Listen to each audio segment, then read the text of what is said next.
yang sudah wafat tidak mengangkat tangan pada sholat. Allahumma ighfir li ummi, ya Allah ampuni ibu saya. Sebutkan siapa namanya. Allahumma ighfir li abi, ya Allah ampuni ayah saya. Disebutkan namanya, lupa. Maka kita belum sempurna menjadi anak yang salih dan salihah. Masih sering lupa Bapak Ibu? Ya. Saya juga sama. Berarti kita harus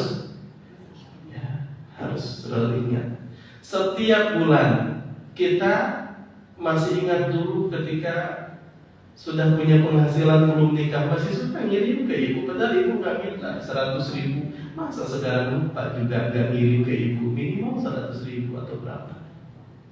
Dulu ketika ayah masih hidup, kita jauh di sana masih suka transfer.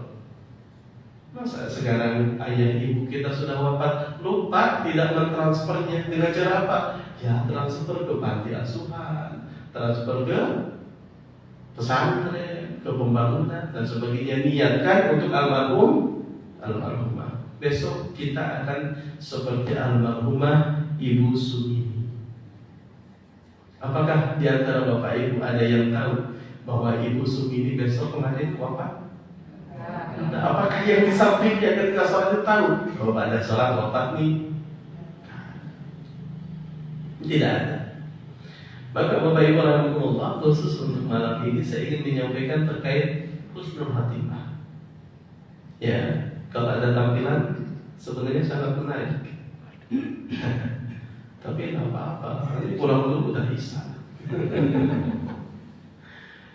Bapak Ibu, apa husnul khatimah? Husnul baik, khatimah ujung, akhir. Maka di dalam Al-Quran Allah menyampaikan surat Al-Imran ayat 102, wala tamutunna illa wa antum muslimun. Janganlah kalian wafat kecuali kalian tetap berada dalam kondisi muslim. Wafat pasti. Karena Rasul menyampaikan umur kita hanya 60-70 tahun. Berarti pasti. Kalau ditanya secara rasional pun kita nggak mau sampai 500 tahun kan? Nah, ya, jarang yang sampai 150 tahun. Maka Rasul menyampaikan rata-rata 60-70 tahun, berarti ada batasnya. Ini pasti. Maka kalimatnya wala tamutunna, jangan wafat, Allah yang menyampaikan.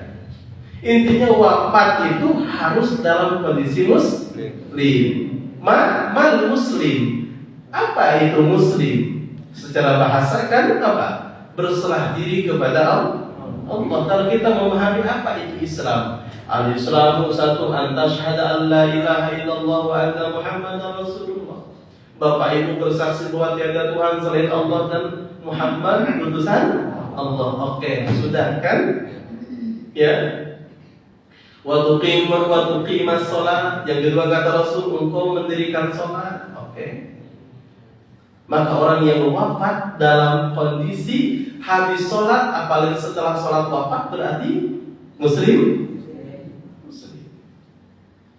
Maka dijamin orang-orang yang wafat ketika sholat, ya, itu adalah husnul khatimah. Bukan hanya husnul khatimah, disebutnya adalah syahidun fil akhirah.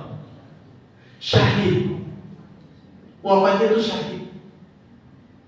Ya. Kan syahid itu ada 3.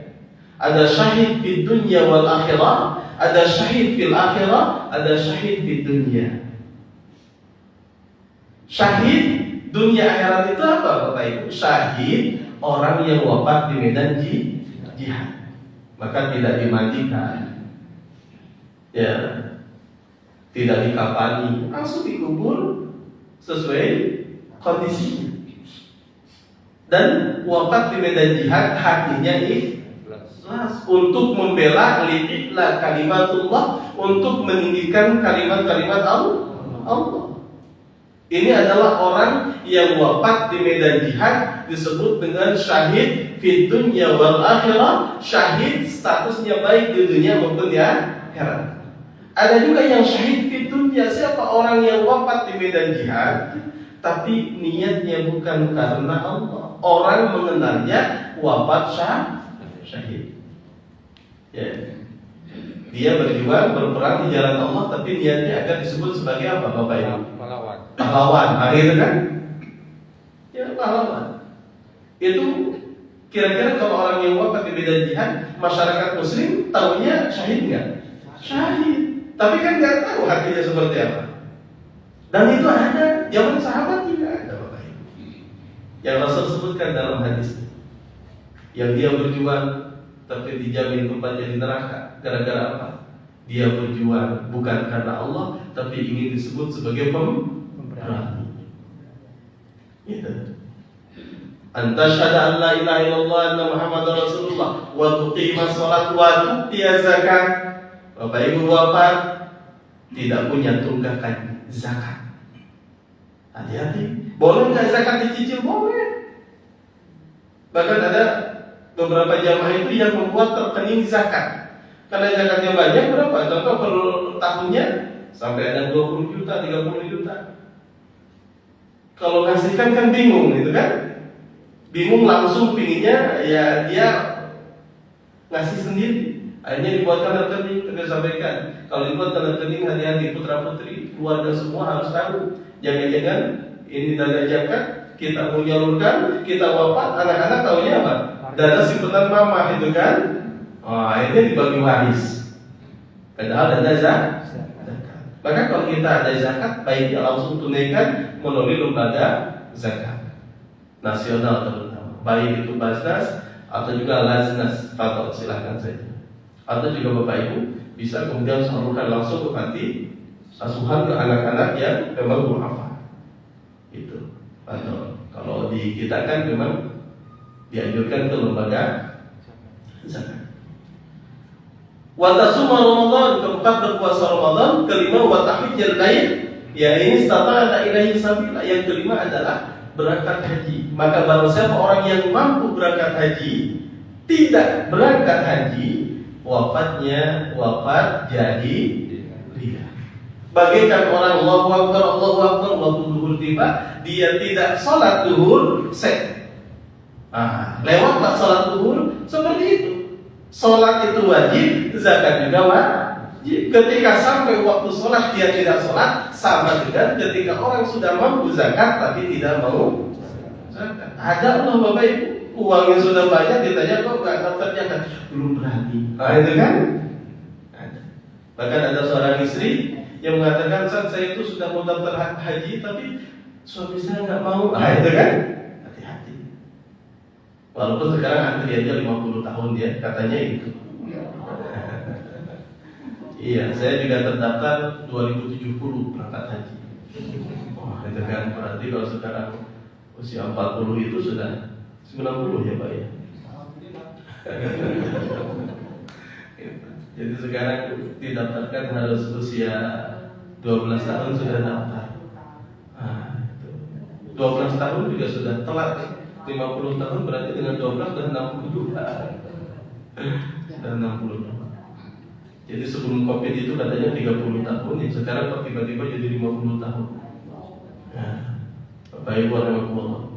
Yang penting kita sudah daftar, adapun Allah belum mengizinkan kita berangkat karena antrian. Mudah-mudahan saja kemudian kita punya putra putri yang insya Allah membadalkan haji kita. Boleh kalau haji badal. Jangan wafat kecuali dalam kondisi muslim. Almarhumah wafat ketika selesai salat, dan prosesnya itu ketika salat. Maka ketika wafat kemudian itu an-naza' menyelesaikan.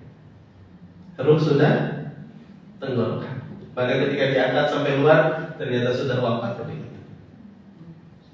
Maka insya Allah itu selamat.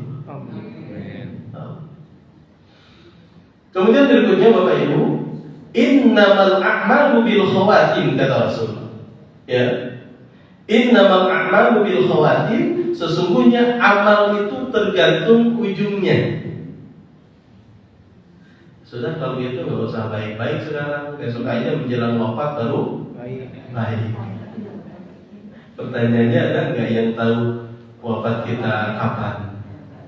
Nggak tahu. Kan terkadang anak muda begitu Bu ya. Masih muda. Dia sholatnya besok aja kalau udah usia 45 tahun, 50 tahun. Sekarang mah bebas dulu. Gitu. Siapa yang tahu kita wafat usia berapa tahun? Allah. Bapak Ibu, nasihat yang terbaik itu adalah peristiwa kemarin. Maka nasihat yang terbaik adalah kematian. Kalau saya wafat bukan nasihat bagi saya, tapi nasihat bagi yang masih hidup.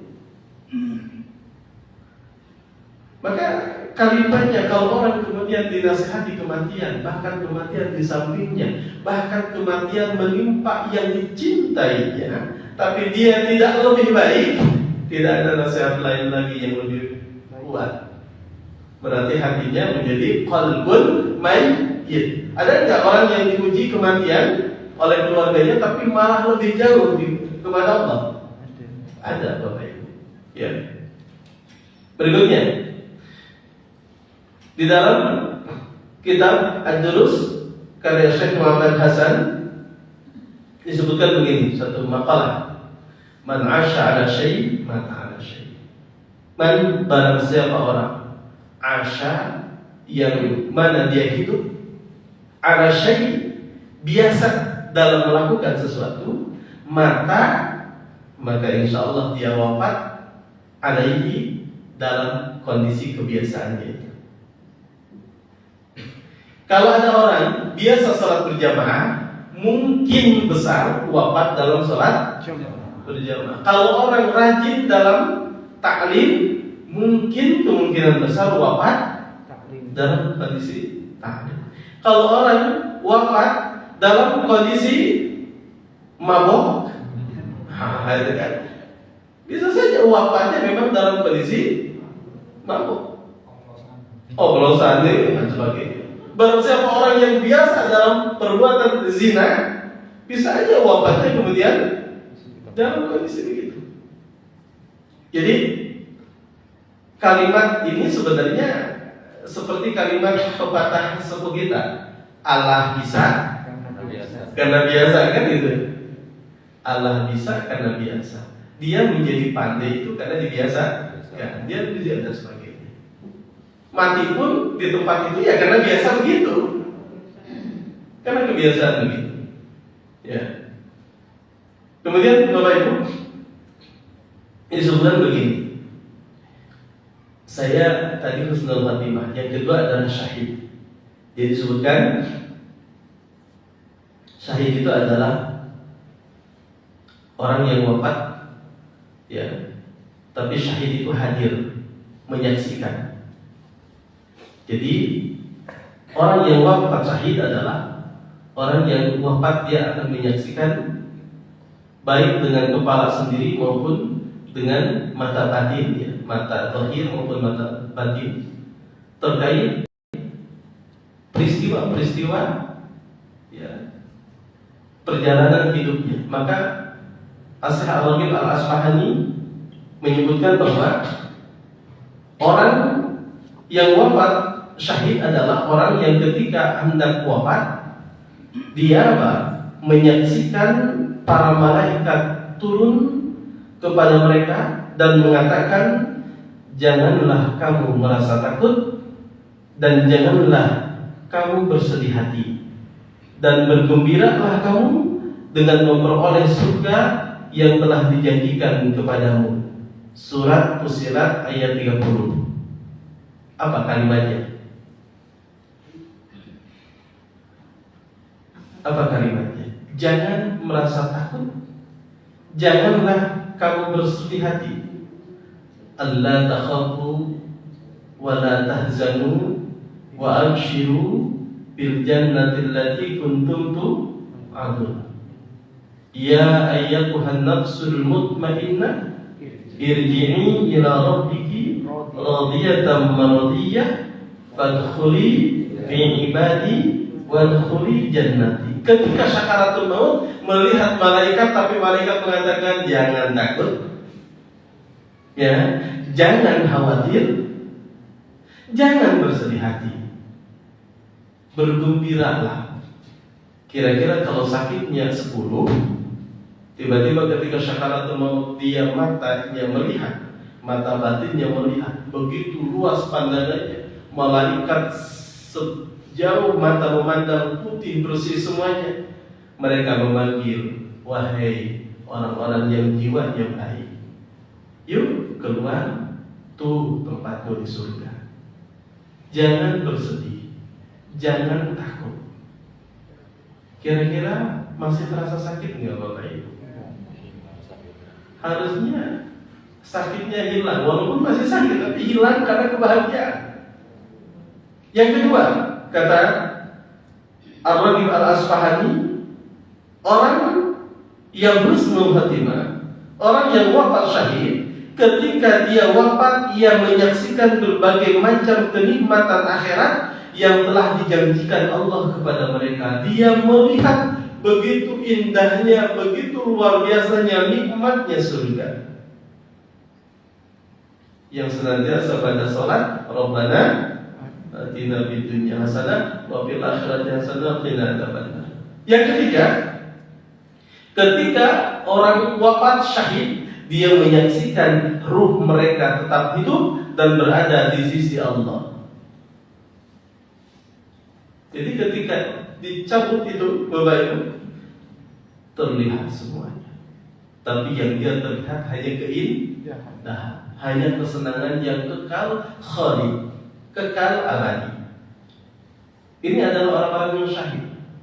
Maka ketika orang yang wafat dalam kondisi ibadah kepada Allah, ya kita tidak tahu, tapi dia merasakan bagaimana indahnya sakaratul maut itu. Ya. Maka di dalam hadis Rasul menyebutkan ada 3 wafat syahid tadi, Bapak Ibu. 1, syahid dunia akhirat, tadi orang yang wafat di medan jihad. Yang satu adalah syahid dunia saja, orang yang wafat di medan jihad tapi niatnya salah. Kalau yang awal kan niatnya ikhlas. Yang ketiga adalah syahid akhirat saja.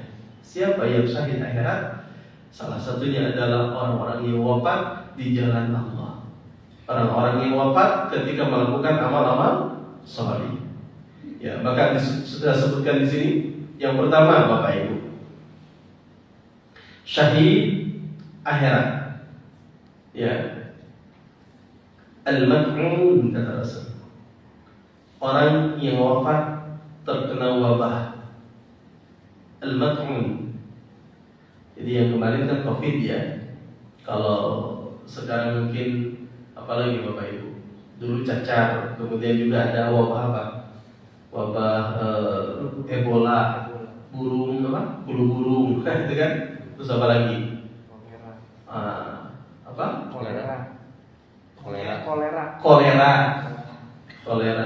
Terus apa lagi Bapak Ibu? Pokoknya wabah. Wafat karena wabah.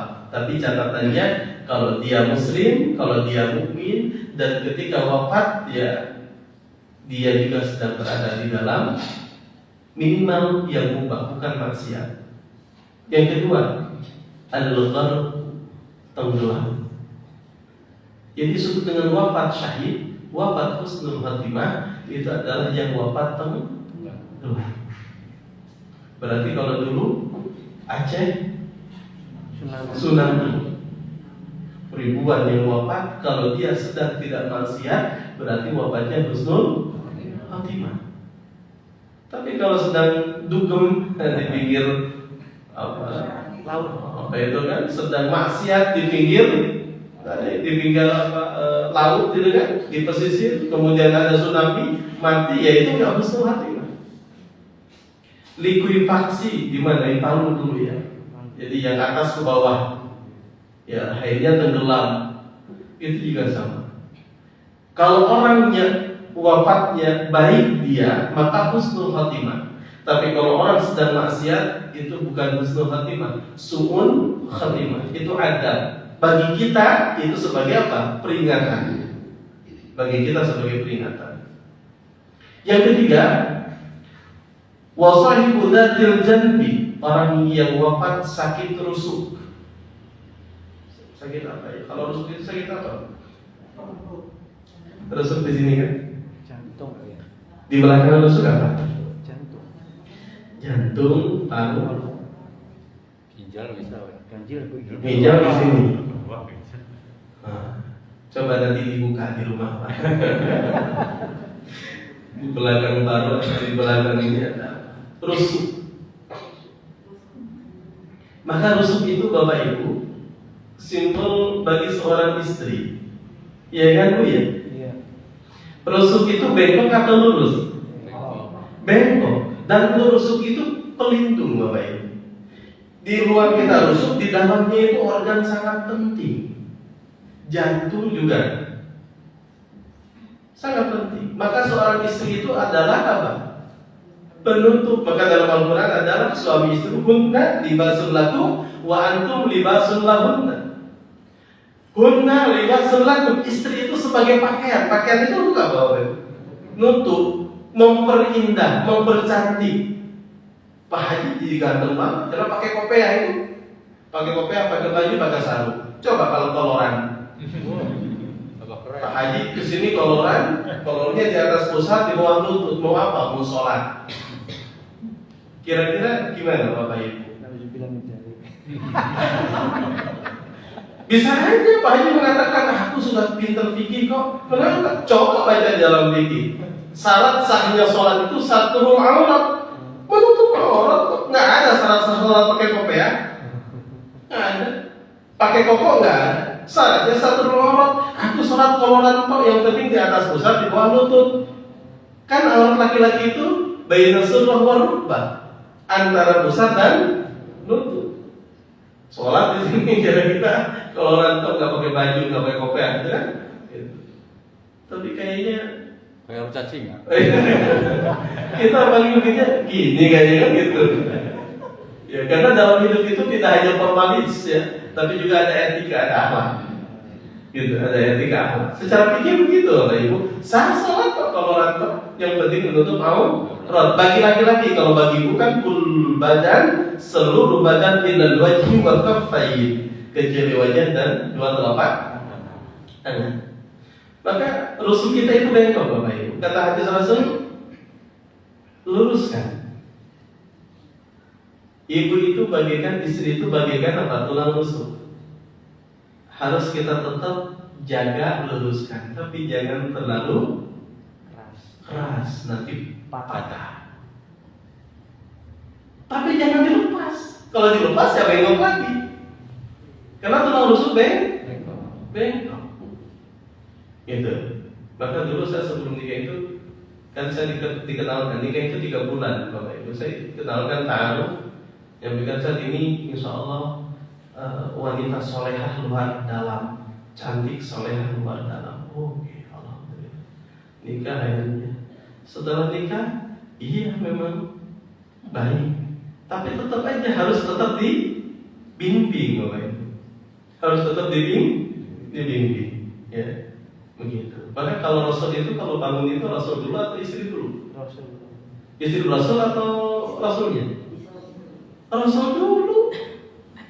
Maka kalau dalam hadis Aisyah mencari Rasul, di mana Rasul ternyata tangan Aisyah memegang batnika fayrijlai, telapak kaki Rasul luar, karena Rasul ketika itu sedang sujud. Berarti yang salat tahajud siapa? Rasulullah. Aisyahnya masih bobo. Ya, ketika Rasul sujud, ternyata ada kaki Aisyah, Rasul geserkan dan sujud. Ya, jadi suami yang bangun dulu harusnya. Gitu Pak harusnya. Tuh, jangan ibu dulu. Terbalik. Gitu. Jadi bapak jangan marah kalau ibu, ibu ini kok gak bangun-bangun. Ya memang kita aja yang harus bangun dulu. Ya. Dan ini juga dalil bahwa sentuhan suami istri tidak batal. Rasul itu kalau ke masjid salam sama istrinya, pamit ngecup kening. Bapak gimana? Iya. Sama itu kan. Ini juga sebagai dalil bahwa sentuhan dengan istri itu tidak batal sebenarnya itu. Jadi apa yang dilakukan Rasul itu contoh banyak sisi. Satu, keharmonisan rumah tangga. Yang kedua apa? Yang kedua adalah contoh yang akhirnya berakibat hukum. Ya. Saya kalau baca akhlak Rasul luar biasa. Iya, Rasul itu mesti kecup kening istrinya, ya kan? Padahal dekat lah maksudnya. Pamit dulu. Kalau kita tiba-tiba menghilang kan Pak? Istrinya bilang kemana bapaknya? Yang keempat Bapak Ibu, wafat syahid itu apa? Al-mabtun, sakit perut. Jadi kalau Bapak Ibu sakit sebenarnya harus sholat di mana kalau sabar? Sakit perut itu apa kira-kira? Lambung, usus, diare, terus kanker, bukan kanker dompet ya, kanker. Kanker itu kanker kantong kering loh itu. Terus juga banyak ya, termasuk juga ginjal. Ginjal itu kan di perut juga banyak. Ya. Berikutnya, terbakar, ya, al-hariq itu terbakar. Jadi kalau orang wafat karena terbakar, itu juga wafat husnul khatimah. Berikutnya, yamutu tahtal hadmi, wafat tertimpa reruntuhan. Ya, itu dalam hadis Rasul. Kalau orang wafat tertimpa reruntuhan, syahid.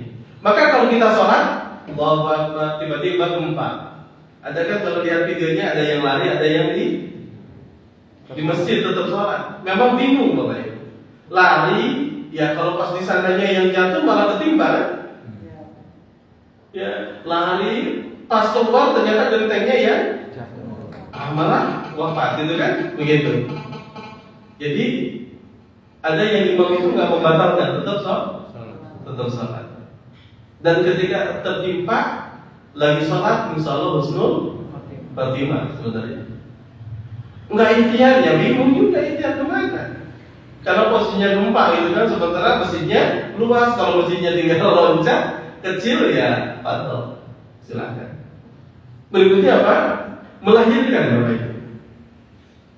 Jadi ternyata wal mar'atu tamutu bi jum'in. Perempuan yang wafat karena melahirkan dan dia adalah muslim, tentunya itu adalah husnul khatimah syahid. Kemudian qutilatun namati, membela harta Bapak Ibu.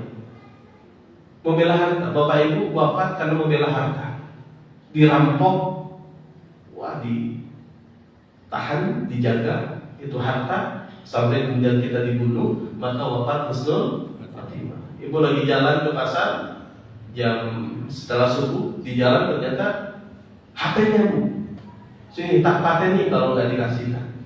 Ibu enggak kan, HP-nya harga 700.000 lah. Oh, akhirnya dirampok, ibu tahan, ditusuk, meninggal, syahid. Ya tapi kalau 700.000 kasihkan aja. Lempar aja jauh tuh gitu kan, terus kita lari ya gitu. Tapi intinya dalam Islam itu begitu. Kalau kita punya hak, kita perjuangkan, dan kita memang sampai wafat tetap dihargai sebagai apa? Orang syahid.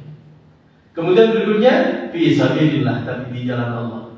Ketika ngaji, ketika sholat, ketika amal sholih dan sebagainya. Itu adalah wafat husnul khatimah. Dan yang terakhir adalah yamutu yawman aw lailatal jum'ah, wafat di hari atau malam Jumat. Tinggal pilih Bapak Ibu, kita mau wafat bagaimana?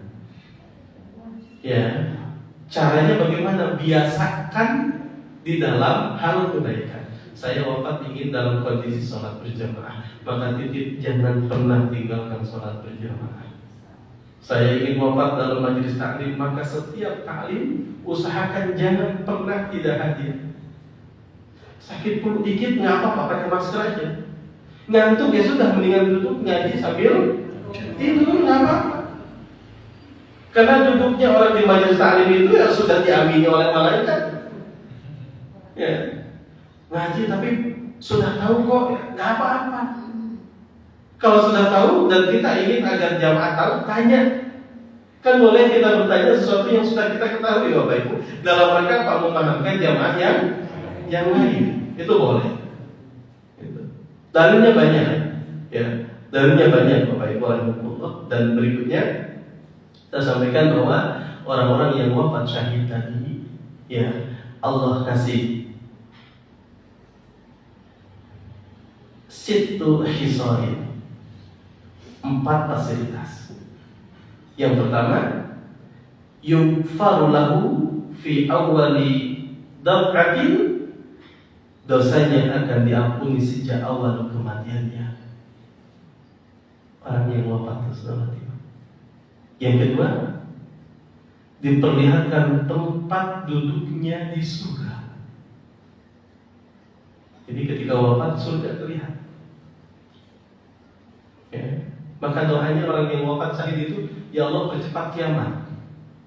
Ingin kiamat itu cepat. Tapi kalau yang banyak dosanya mau Bapak Ibu, mau lihat neraka begitu ngeri, walaupun berada di kubur dengan siksaan yang ngeri juga, tapi lihat neraka begitu ngeri, mintanya ya Allah jangan percepat kiamat.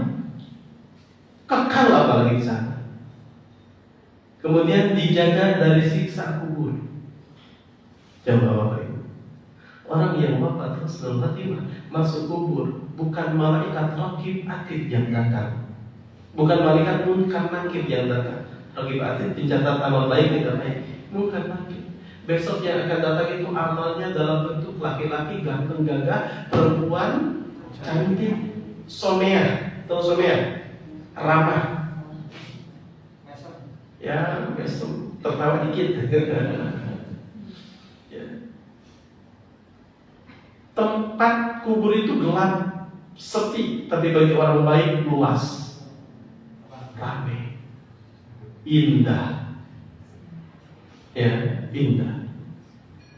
Maka kalau kemudian dijamin siksa kuburnya kemudian Allah hilangkan, berarti kira-kira ada siksa kuburnya. Siksa kubur ada, tapi dia dijaga oleh Allah, nggak ada apa.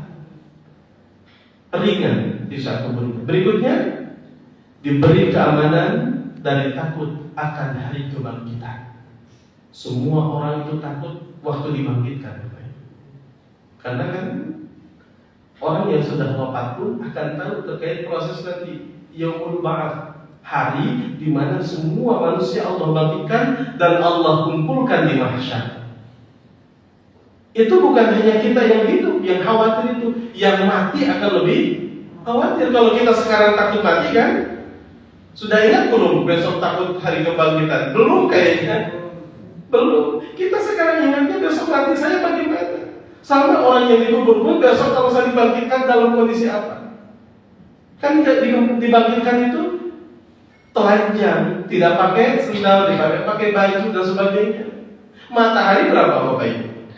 1 mil di atas kita. Kalau sekarang mil Yaman, bawahnya tanah khusus. Ya, luar biasa panasnya. Berikutnya Bapak Ibu, diberi mahkota yang lebih baik dari dunia dan seisinya. Ada mahkota. Ya, berikutnya dinikahkan dengan 72 bidadari bagi laki-laki. Wah, Pak Haji senang banget. Bidadari itu ibu-ibu Allah ciptakan di surga. Ibu-ibu besok akan menjadi ahli surga, tapi akan lebih cantik, lebih bagus dibanding bidadari yang Allah ciptakan. Kenapa? Karena Bapak Ibu, karena ibu-ibu masuk surga, salah satunya adalah hasil jerih payah ikhtiar ibadah, keikhlasan kepada Allah. Jadi kalau bidadari memang fasilitas Allah ciptakan. Maka yang belum nikah pun besok pasti punya bidadari. Maka Bapak Ibu biasanya kalau ibu-ibu itu kalau ditinggal suaminya, kalau suaminya soleh nggak mau nikah lagi. Tapi kalau suaminya tidak soleh, nikah lagi jadi yang lebih soleh kan itu.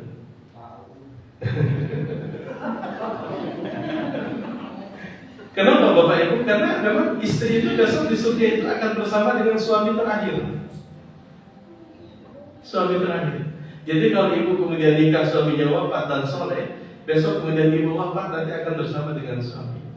Tapi kalau ibu wafat sekarang, ternyata suaminya wafat, ibu nikah lagi dengan suami yang kedua, wafat lagi, nikah lagi. Ternyata suaminya semuanya lima-limanya masuk surga, ibu disuruh milih. Mau dengan suami yang mana? Tentu akan memilih suami yang posisi surganya lebih baik. Begitu. Bagaimana suami yang lain? Dapat enggak? Ya dia nanti akan nikah. Allah. Ya. Kemudian berikutnya diberi hak memberi syafaat kepada 70 keluarganya. Ini khusus untuk yang wafat syahid jihad fisabilillah. Jadi Bapak Ibu rahimahullah, yang memberikan syafaat besok di yaumil qiyamah itu bukan hanya Rasulullah, tapi juga orang-orang yang jihad fisabilillah dan juga teman-teman kita. Besok kita itu akan saling mengingatkan, Pak Haji dulu baik kok yang mengkoordinir kajian dan sebagainya, kok tidak ada di surga ya Allah. Rame-rame itu jamaah itu minta sama Pak Allah, ternyata Pak Haji naudzubillah berada di neraka. Ya Allah, nah itu kan sebagai kesaksian. Bisa saja ketika Allah mengizinkan kemudian ditarik masuk surga. Ya, maka biasanya kalau ada orang wafat itu apalagi tokoh, masyarakat dikumpulkan bersaksi bahwa saya menjadi saksi ya Allah bahwa dia orang baik, kan begitu. Itu sebagai bentuk kesaksian. Besok syafaat itu ya. Dan Bapak Ibu rahimahullah, almarhum Ibu Sumini ya, Ibu Sumini mudah-mudahan wafat husnul khatimah ya Allah tempatkan seperti tadi yang disampaikan oleh Rasul di dalam hadisnya, fasilitas yang begitu luar biasa. Allah ringankan hisabnya di kubur. Barang siapa yang Allah ringankan hisabnya di kubur, maka Allah ringankan besok ketika berada di mahsyar, dan Allah akan masukkan ke dalam surganya. Amin ya rabbal alamin. Dan semoga Bapak Ibu kita pun wafat husnul khatimah. Kapan? Wallahu a'lam. Gak usah takut karena kita sudah Allah tentukan usia berapa tahun kita wafat. Dalam rahim ibu kan ditentukan ajal kita berapa, kapan dan sebagainya. Maka bagi kita jangan takut wafat. Yang kita takutkan adalah kita wafat dalam kondisi tidak sedang melakukan kebaikan. Kita khawatir wafat kita masih banyak kemaksiatan. Bapak Ibu rahimahullah, kita tutup dulu ya. Kita doa untuk Ibu Sumini binti Marterjo. Ada suaminya? Tidak ada ya. Baik, Bapak Ibu rahimahullah, kita berdoa ya. Alhamdulillah minasyaitonirrajim. Bismillahirrahmanirrahim. Allahumma salli wa sallim wa barik ala habibina syafiina karimina maulana Muhammadin wa ala alihi wa ashabihi ajma'in. Amin ya rabbal alamin. Alhamdulillahi rabbil alamin, hamdan na'imin, hamdan yuafi ni'amahu wa yukafi mazidah. Ya Rabbana lakal hamdu kama yanbaghi li jalali wajhika wa 'azimi sultanik. Allahumma Rabbana as'alhi bil ba's ishfina, sehatkanlah kami ya Rabb, wa anta syafi la shifa illa shifa'uk shifa'an la yughadiru saqama. Allahumma Rabbana as'alhi bil ba's ishfihim, sehatkanlah keluarga kami yang sedang sakit ya Rabb, wa anta syafi la shifa illa shifa'uk shifa'an la yughadiru saqama. Allahumma inna nas'aluka husnal khatimah wa na'udzu bika min su'iha. Allahumma inna nas'aluka husnal khatimah wa na'udzu bika min su'iha. Allahumma inna Ibu Sumini binti Marterjo fi dimmatik wa habli jiwarik, faqiha fitnatal qabri wa adabin nar, wa anta ahlul wafai wal haqqi bi rahmatika ya arhamar rahimin. Allahumma ighfir laha warhamha wa'afiha wa'fu anha wa akrim nuzulaha wa wasi madkhalaha waghsilha bil ma'i wat thalji wal barad wa naqqiha min al khataaya kama yunqqa thawbul abyad min al danas wa abdilha daran khairan min dariha wa ahlan khairan min ahliha wa zawjan khairan min zawjiha wa adkhilha al jannata wa 'idha min 'adzabil qabri wa 'adzabin nar. Allahumma ighfir li hayyina wa mayyitina wa syahidina wa ghaibina wa dzakarina wa unthana. Allahumma man ahyaytahu minna fa ahyihi 'ala al-islam wa man tawaffaytahu minna fa tawaffahu 'ala al-iman. Allahumma rabbana hab lana min azwajina wa dhurriyyatina qurrata a'yun waj'alna lil muttaqina imama. Allahumma rabbana atina fid dunya hasanah wa fil akhirati hasanah wa qina adzabannar. Subhana rabbika rabbil izzati amma yasifun wa salamun alal mursalin walhamdulillahi rabbil alamin. Amin ya Allah ya rabbal alamin. Bapak Ibu rahimahullah, semoga